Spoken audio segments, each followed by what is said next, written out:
The light shineth in darkness, and darkness could not comprehend it. Raise am, raise am, raise am, raise am. Holy Ghost in your raise am.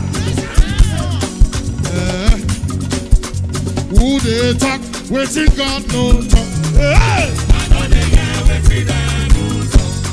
Who they talk? Wetin God no talk.